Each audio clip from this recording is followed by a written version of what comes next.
This is Scott the Fix-It Guy. Our goal with our videos is to empower you to be able to do the repairs on your own and save a whole lot of money and also get that great feeling of having fixed it by yourself. Today we have a Maytag electric dryer, and when you go to start it, there's no response. So we're just going to try to figure out what's going on. So we're going to set it for time dry. Let's start, and no change. The start button feels good though. It doesn't feel like it's jammed. So it could be a power problem. So there's usually 2 breakers dedicated to an electric dryer. That one was off. That might be the one. Let's see if there's any change. Oh yeah, so just a blown breaker, and usually what you would see for an electric dryer is like 2 of these. So you just want to turn it, if you think it might be the breaker, turn it all the way off as far as it'll go, then turn it all the way back on. I think that's all it was.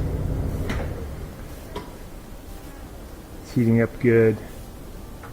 I have to kind of figure out though why it might have tripped the breaker. So this arrangement is the air comes out of the dryer down here, goes up this tube, makes a U-turn, comes down this tube, and then it exits at the bottom there. And it's okay to do that because it's electric heat, there's no carbon monoxide. It's just the only bad part is it leaves a lot of moisture, which sometimes can affect like sheetrock or the wood, but looks like it's okay. There may be a jam in here. We're going to take a look.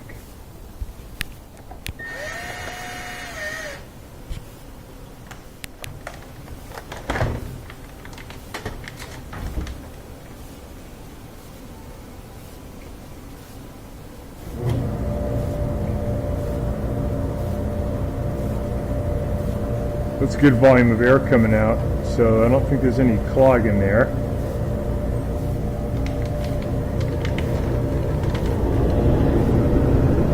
It's pretty good.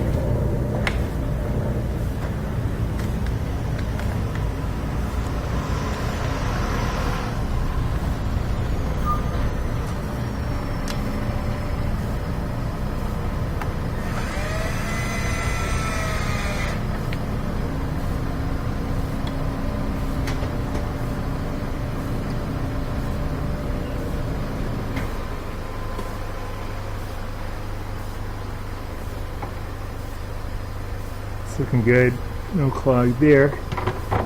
Airflow looks good.